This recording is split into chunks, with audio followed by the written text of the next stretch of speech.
The Tamer is repulsive. Level 22. The War Under the Mountains. 10. The sounds of metal objects clashing echoed through the darkness. Two foes matched each other, blow for blow, neither willing to let a single scratch be laid upon their bodies. On one side was the rising dwarf king Glider Ironheart the Ninth, reborn via the sacrifice of his ancestors into the form of a dwarven hero god. The other side was held by a monstrous mockery of both animal and man. Ripa Steelwhiskers fought like a demon, her hideous face twisted in a mix of delight and satisfaction.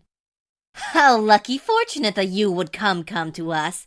Now I get to kill you myself. Glider said nothing in return, merely speeding up his swings and dishing out more rune magic to try and defeat the twisted abomination in front of him. It was strange. He should be so much more powerful now, yet he was unable to make a single mark on the damned rat bitch's armor, let alone its flesh. He was growing restless. The rat bitch was countering his double-headed battle axe by dual-wielding twin halberds, each of them covered in what he assumed to be a mixture of gore, hazardous chemicals, and foul plagues. He had managed to keep this hideous monster from landing a blow on him so far, but he could feel that the tide was slowly turning in the rat bitch's favor. It seemed to have an unlimited amount of stamina, and unlike him, it seemed to be able to unleash martial art skills without verbal commands. If that wasn't bad enough, its tail was tipped with a long, curved, and serrated blade that was obviously treated in the same manner as the monster's halberds. He could only imagine and dream of having watched the monster before him wince and scream in pain as the weapon was bolted and fused to the flesh of its worm-like tail. Still, he could not let his mind wander, for if he did, that rat whore would take first blood. Ripa, stop toying with the food and end it. The tallest of the five monsters lounged in a chair built from bones of Glider's own people. As it had watched the fight, it ripped off and consumed the flesh from the fried leg of a dwarven woman, mumbling to itself how it needed to get some decent oil, salt, pepper, various other seasonings, egg, and wheat flour to make a decent deep-fried drumstick. Fucking savages, to veer his people as mere food. He was going to enjoy gutting the lot of them. He was concerned by what the biggest monster bitch had said, but he was sure that it was just trying to make him panic. After all, he was now a hero god, the same as the first of his line. He had the power, the speed, the stamina, the equipment, and the size. He should be able to dominate these mangy, disgusting monstrosities before long. All he had to do was focus a little more of his power on killing the armored shit stain in front of him, and then move on to the next one, and he would... Lost in his own internal monologue, Glider let his guard slip for a moment. Ripa took full advantage of that lapse with concentration, and her tail whipped out from behind her, a slice between the openings in Glider's helmet. Glider snapped out of his internal thought and back to the world around him, barely pulling back enough to keep the tail blade from gouging out his right eye. The blade still struck him and cut across his face, leaving a bloody gash that ran from what little of his brow could be seen to his cheek, which was mostly defended as well. Glider grunted in frustration as he swept his hand across the wound, reciting a bit of rune magic to mend the cut. He then made a few signs in the air and boosted his immune system, while he ran the contaminants through his body and into his mouth. He spat up a glob of saliva, mucus, and the stuff that got into his wound before once again charging in the fight with the armored monster bitch. The beard thing hero god was quite enjoyable. Weak as he was managing to give Ripa a treat. None had ever been able to come remotely close to harming her, and this young little brat of a beard thing was welcome distraction from her boredom. She would yank it around for a bit, giving it hope that it might do anything to her. But then she would tear that hope to bits and pieces and leave the stupid beard thing in a bottomless abyss of despair. Only then would she allow it to die, and only after she and her fellow council members began to gorge themselves on his meat. The stupid dwarf was filled with blind rage after Ripa had managed to catch it during momentary lapse.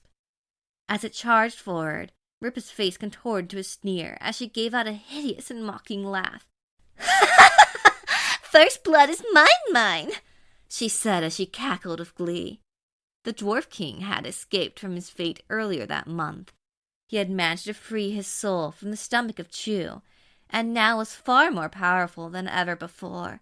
Still, he had left his original body behind when he resurrected, and Ripa and the rest of the 5 Clawpaws salivated as they looked at the being before them. He had tasted good before. His blood, flesh, organs, eyes, what was left of them, brain, what was left of it, and marrow were exquisite. He was delicious before, and now that he was bigger, stronger, and definitely juicier as a hero god, they could barely begin to think of how to prepare his meat. A bit of salt, some other seasonings, maybe a bit of slow roast over the burning corpse of his own kin. They had nearly forgotten the taste of dwarven hero god. Nearly, but not totally. The last time they had one was... How long ago was that? Ripa accidentally let her own mind wander as she dreamed of the mouth-watering taste of Glider's meat, and, in that momentary lapse of concentration, Glider almost repaid her for the earlier blow. His axe nearly slammed into her side, but just as it connected, she regained her focus and leapt out of the way. Still, there was a slight mark on her otherwise pristine armor, save for the blood and gore. The mark was too small to be easily noticeable, and even if a good look, it would have been hard to make it out unless it was highlighted.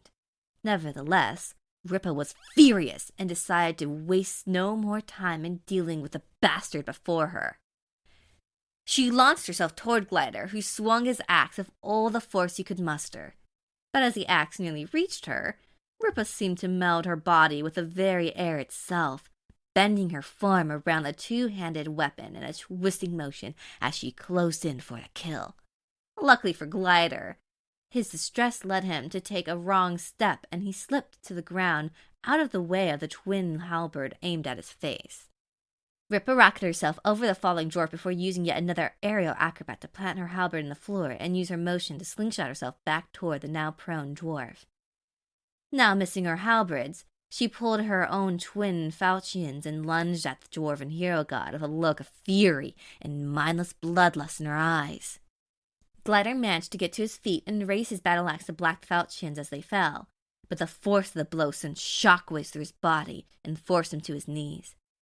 Ripa put more and more force into the shoving match as her falchions began to push through the metal handle of the axe, much to Glider's shock and horror. "Damn monster!" Glider shouted as he began to chant a rune magic that would teleport him back to the Hall of Kings. "Not letting you do that!" Ripa screamed. She would not let this bastard escape her, not after he had managed to do what no other dwarf, hero god or not, had managed to do. She would not let him run from her. He would die here and now. Screw torturing him into madness. Fuck eating him alive in malicious screams. He would die today, here and now, by her paw. She would tear out his throat with a single swipe from her razor-tipped tail. Or better yet, Ripa's head lunged toward Gliders who thought she was moving in for a headbutt. Instead, at the last moment, Ripa opened her mouth wide and sunk her teeth into Glider's neck.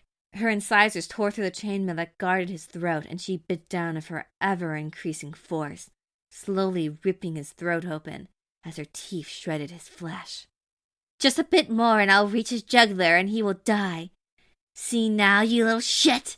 He will die no matter what you do." Ripa thought as she savored the taste of the dwarf hero god's meat, sweat, and blood. She could taste the pulsing of his heart through each spurt of blood that came from his ever-widening wound. It was so rich, so delicious, so absurdly amazing. She almost lost herself in the sensational flavor for a moment before snapping back and pulling her jaw and head back. With a single motion, the front of Glider's throat was torn off and the blood spewed from his open neck. He tried to gasp for air and complete his spell, but he could not even keep the blood he was losing from pouring down his exposed windpipe and flooding his lungs. He spurted and dropped his axe as his hands desperately grasped at his torn throat, trying in vain to do something, anything, to stop his encroaching demise. "No! I must survive! For my people! For my line! My ancestors put such faith in me! Made me into this! It can't end this way! I have to win!"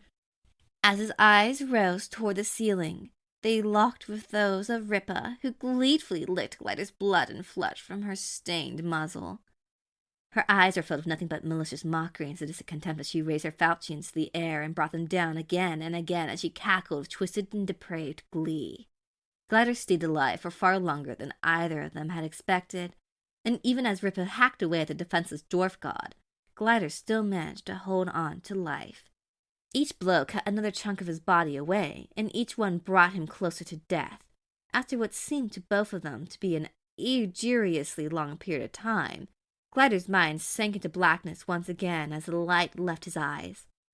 His last thought to himself was something along the lines of, I know how to escape death. Even if I'm killed, I can come back, and next time I'll be more careful. They will still die by my hand. I just need some time to prepare. However, he would not be given another chance to flee his fate. Just before he died, Ripa tossed his body over to Chu, who once again wrung the soul from his body and swallowed it. This time, she focused her full concentration digesting the soul of the former king of the Ironheart Kingdom, rather than letting it beat her so slowly like last time. She could feel the spirit of the foolish beard thing squirm inside her and struggle to resist the process that not only gave her and her fellow councilmen more power, but also extended their lifespan as well. He was a fool to challenge them, his actions able to be viewed as suicidal and insane to anyone who knew the vast gulf of power between him and his quarry. But now he was gone, and the sacrifice of his ancestors was nothing. It was painfully ironic that the one whom his ancestors placed all their hopes fell and was consumed by the same monster they gave their eternal rest away to in order to save their line. Even more ironic was he had effectively offered himself up on a silver platter. The five of them felt their strength surge and their bodies de-aged. They were overjoyed. Normally, they would need to have Chu consume hundreds of thousands of rattan souls a day for a year to get this kind of boost to their power and their youth. But this one beard thing had managed to give them a whole year's worth of sacrifices in a single sitting. As the rush from the search of power died down, Chu looked down at the beard thing and spoke up. Maybe we should breed these hero gods into existence. Would certainly allow our kind to flourish a bit more. The other four looked at their leader, who chuckled to herself. Just a joke. We need to keep the population down somehow, and the weak don't clothe themselves. Still, we should try at least breeding the beard things. Even if it takes ages to reach maturity where their meat is most delectable, and it takes generations to make them submissive and compliant, we five have long enough to make it worthwhile. At the very least, I believe that what do the man-things call it? Veal? Yes, that is it. That the veal would be good. It would take time and effort, but we have time, and we have the facilities needed to make prime meat-producing material. It may take centuries of trial and error, but as long as we don't eat a lot of them, it should be fine.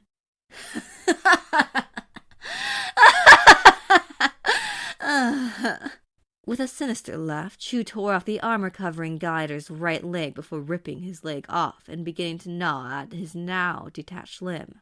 She had to admit, it tasted divine. A shame she couldn't have tasted her beloved veil before the damned beard thing stole him from her.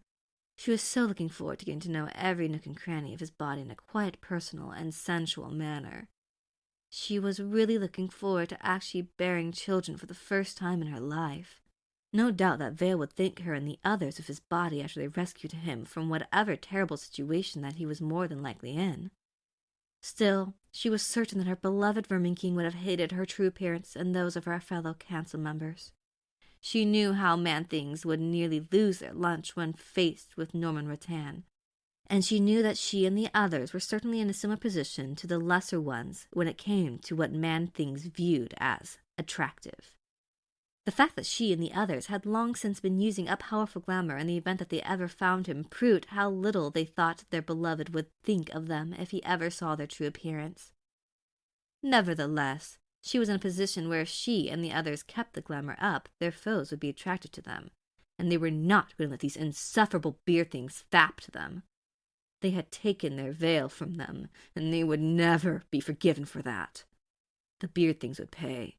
She would kill and or enslave a lot of them. They deserved only the most horrible of treatments for crossing her and her kind in such a manner.